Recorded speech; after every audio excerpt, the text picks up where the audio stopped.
Que a graça e a paz do nosso Deus e do Senhor e Salvador Jesus Cristo seja com todos aqui presentes e com todos os ouvintes da palavra de nosso Senhor e Salvador Jesus Cristo. Amém.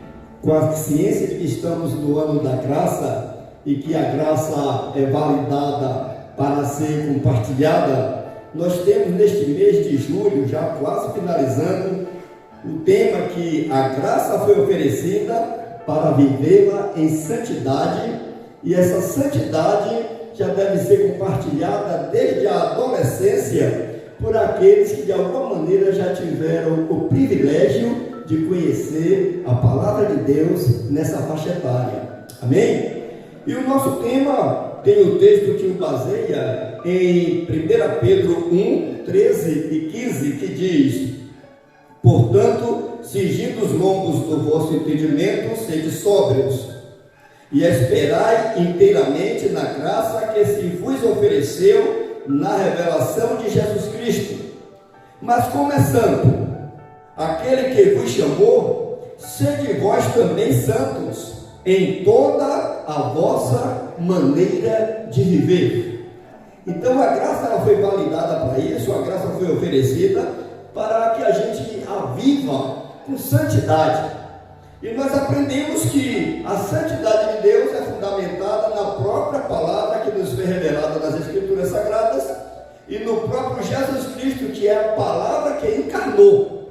E esse Espírito que encarnou na pessoa de Jesus, hoje está em todos os cristãos e age na vida do cristão que deixa, que se santifica na palavra.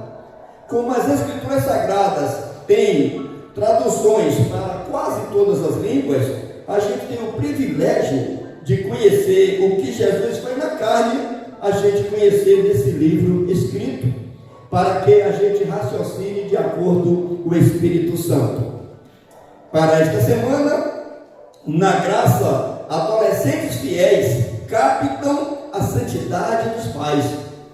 Baseado em 1 Coríntios, capítulo 7, versículos de 1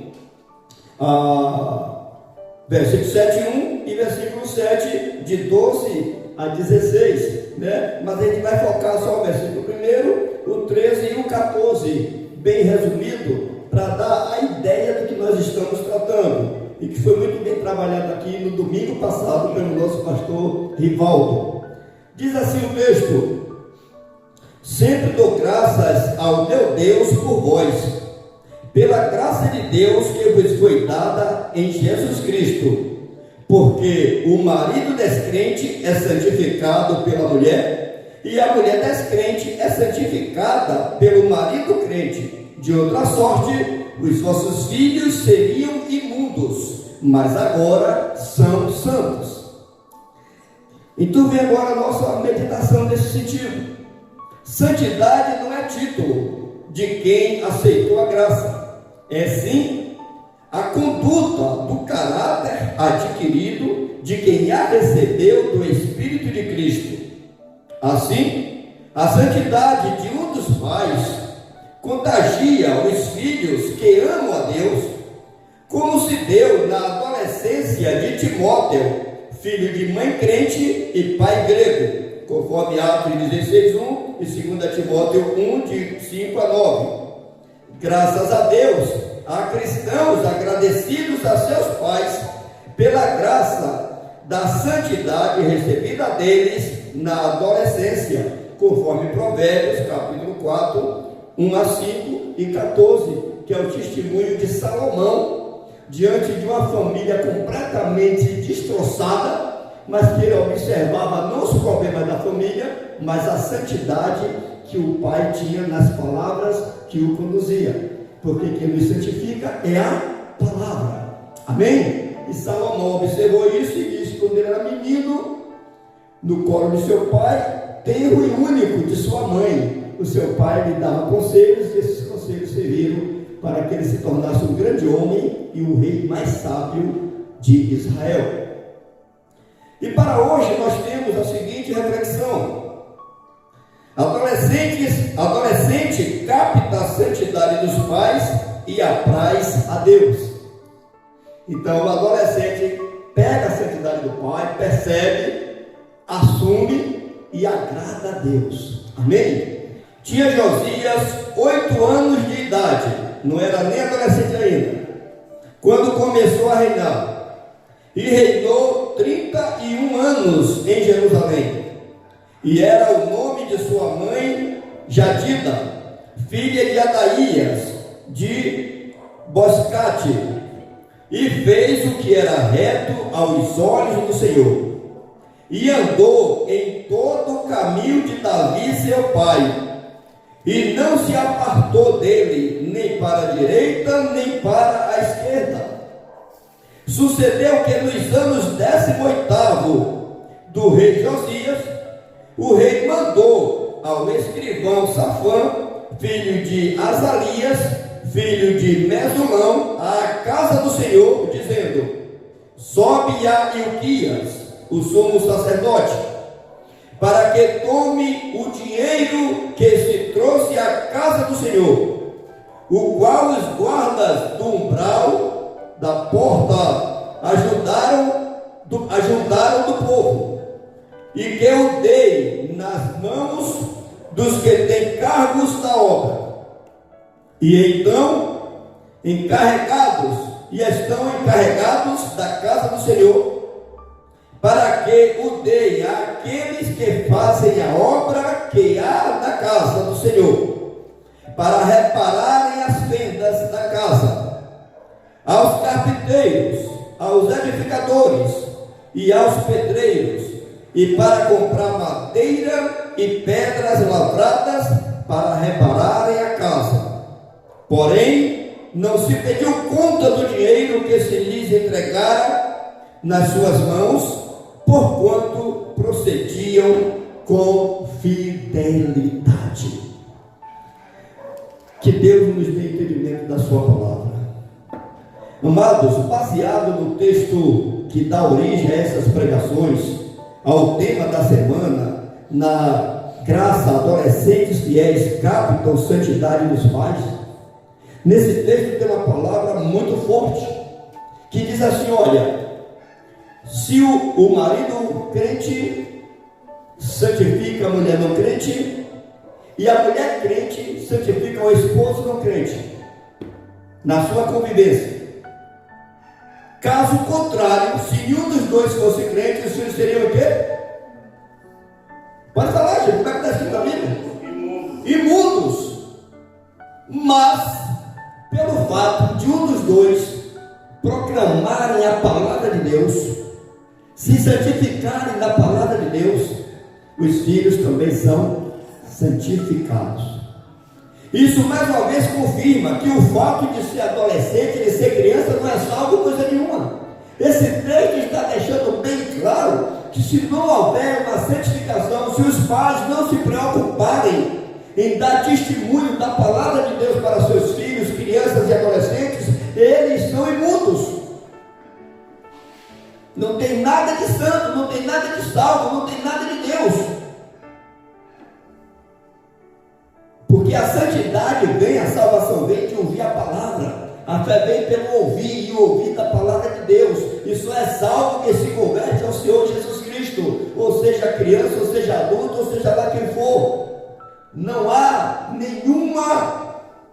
nenhum tipo de, vamos dizer assim, de arranjo.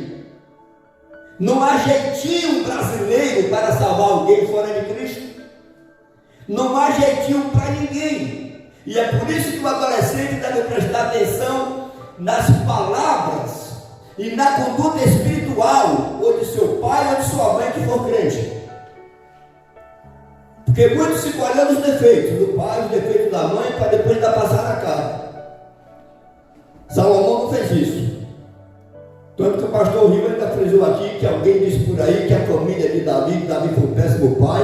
Ele não foi um péssimo pai, não, ele teve péssimos filhos.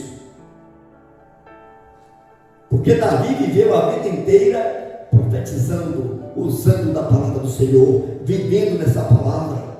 Glória a Deus. E aquele filho que lhe dava atenção era Salomão. Os outros queriam usurpar o trono sem ter moral nenhuma e nem conhecimento para assumir o reino. E Salomão, desde pequeno, aprendendo que a sabedoria era o obedecer obediente aos pais era necessário, andar numa conduta de acordo ao cristianismo era necessário. E quando Salomão, ainda de pouca idade, assume o governo, que Deus se apresenta a ele por causa da santidade que ele aprendeu do pai, e Deus lhe pergunta: o que é que você quer, Salomão? Sabedoria para governar o teu povo. Sabedoria para governar o teu povo. E Deus lhe deu essa sabedoria. Amados, aqui está alguém que é de uma geração bem posterior a Salomão, mas que as influências de Davi e do seu pai imediato, porque Davi devia ser tetravô desse rapaz aqui, que é tratado aqui nesse texto, Uzias, que assumiu a palavra do Senhor, Josias, que com 8 anos, o pai dele faleceu, ele com 8 anos assumiu o reino, mas ele procurou se orientar com o sacerdote, que tinha conhecimento da palavra de Deus. Amém? 2 Reis 22, de 1 a 7. Então agora a gente vai para 2 Crônicas 26, de 1 a 7. Agora a gente vai falar do rei, de outro rei. Todo o povo de Judá tomou a Uzias, que era de 16 anos, e o constituiu rei em lugar de Amazias, seu pai. Ele edificou a Elate e a restituiu a Judá, depois que o rei descansou com seus pais. Então a primeira atitude dele, depois que o pai morreu, foi edificar o rei, reconquistar o reino que o pai dele tentou e não conseguiu. Ele pensando em agradar o seu pai. Uzias tinha 16 anos quando começou a reinar, e 52 anos reinou em Jerusalém. Era o nome da sua mãe, Jecolias, de Jerusalém. Ele fez o que era reto perante o Senhor, segundo tudo o que fizera Amazias, seu pai. A gente vê lá que Josias fez tudo baseado no tetravô. Não era nem o pai imediato. Já que esse Uzias teve o exemplo do próprio pai. Amém? E procurou já fazer o que o pai não conseguiu. Ele fez o que era reto perante o Senhor, segundo tudo que fizera Amazias seu pai. Propôs-se buscar a Deus nos dias de Zacarias, que era sábio nas visões de Deus, nos dias em que buscou o Senhor Deus. No dia que buscou o Senhor, Deus o fez prosperar. Amém? Saiu e guerreou contra os filisteus, e quebrou o muro de Gate e de Jabiné e o de Asdod, e edificou cidades ao território de Asdod e entre os filisteus. Deus o ajudou contra os filisteus e contra os arábios que habitavam em Gurbaal e contra os menuitas. Amados, Deus ajuda aquele que busca se santificar na sua palavra. Aquele adolescente de 16 anos, ele resolveu colocar no seu coração buscar ao Senhor.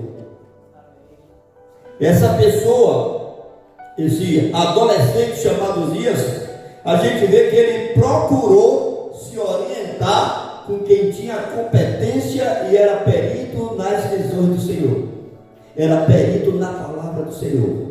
Ele não tinha mais seu pai ali para lhe dar exemplo, mas ele buscou o sacerdote Zacarias, que era especialista nas visões de Deus, que era especialista na palavra de Deus.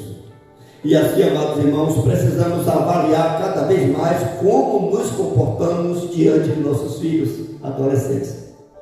Precisamos realmente considerar o fato de os infortúnios da sociedade, dos casamentos mistos, que muitos, quando vêm para a igreja, já vêm nessa condição, já vêm com o relacionamento de alguém que não é crente, já vem com algumas situações complicadas lá fora.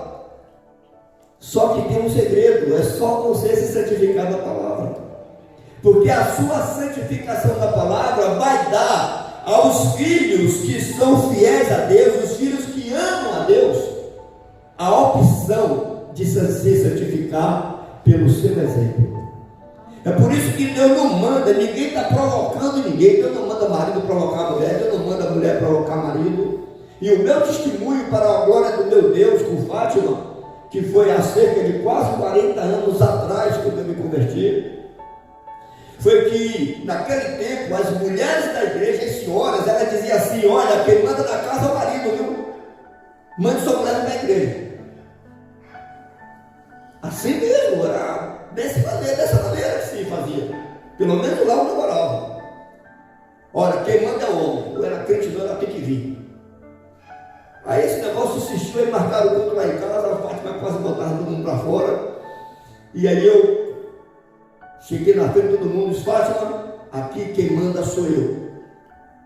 A Bíblia diz que o sacerdote da casa é o homem, quem manda sou eu. E você vai para a igreja do jeito que você quiser. Eu mando você fazer o que você achar melhor. Pronto, irmãos, já dei autoridade, já usei da minha autoridade aqui agora. E Deus foi glorificado. Nunca chamei Fátima para ir no culto. Ela foi vendo as minhas mudanças. Ela foi percebendo como eu me comportava. E de repente Fátima disse: eu quero ser crente. Eu vou para a igreja para aceitar Jesus. Então não precisou ficar perturbando ela e nem comprando isso nem aquilo. Pelo contrário, o amor que você dedica para as pessoas vai trazer retorno. E os filhos precisam ver esse comportamento do pai ou mãe crente em relação ao pai ou mãe não crente. Porque quem tem a obrigação de ser santo é o crente, o outro não. O outro é para entortar até onde der. E quando tiver bem torturado, dizer: minha mulher tinha razão, meu marido tinha razão.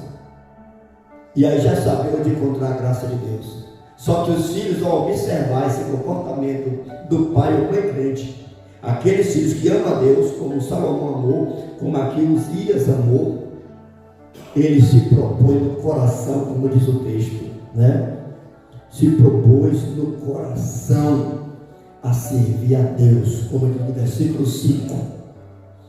Propôs-se buscar a Deus nos dias de Zacarias, que era sábio nas visões de Deus. Nos dias em que o buscou ao Senhor, Deus o fez prosperar. Amado, a santidade é uma coisa extraordinária. Se você tem um dom de alguma coisa, quando você se santifica, Deus faz você prosperar naquele dom. O ímpio é que prospera fora da igreja. Quando você vê alguém alheio ao evangelho prosperar e dizendo que é crente, quando ele se afasta e melhora, é porque ele é ímpio. Mas o cristão não. O cristão só melhora quando se santifica. A maneira que ele vai se santificando na palavra, como Jó, ele vai duplicar o que tem, porque não vai usar egoisticamente. A Bíblia diz que Jó adorava a Deus confundido. Na hora que Jó caiu a ficha, que se arrependeu no pó e na cinza, e que daquela hora em diante foi orar, até porque perseguia ele, daquela hora em diante a Bíblia diz que Deus o curou, deu a mesma quantidade de filhos, ele alcançou o bisneto e teve o dobro do que tinha antes, e até as mulheres da sua família teve direito à herança, o que não era comum nem no Brasil há cerca de 70 anos atrás. E a palavra de Deus mostra que esse rei, ele propôs no coração servir a Deus. Propôs no seu coração se identificar com quem era perito na palavra. Ele buscava as pessoas que pregaram a palavra de Deus para se inteirar e para se aconselhar. E Deus o ajudou. Adolescentes, lembre-se, olhe quem de sua família é crente. Lembra lá do testemunho de sua avó, sua bisavó, sua tetravó, como a gente falou aqui no início da mensagem. E lembra das palavras e do testemunho de sua mãe e do seu pai, que foi servo de Deus. Das palavras e não das encrencas. Amém? Porque as encrencas existem em todo lugar, mas a palavra de Deus só em quem se santifica. Que Deus nos abençoe para que adolescentes na graça, certo? Captem mesmo a santidade de Deus e com essa santidade saiba que Deus se agrada de você. Que Deus nos abençoe para sempre. Amém.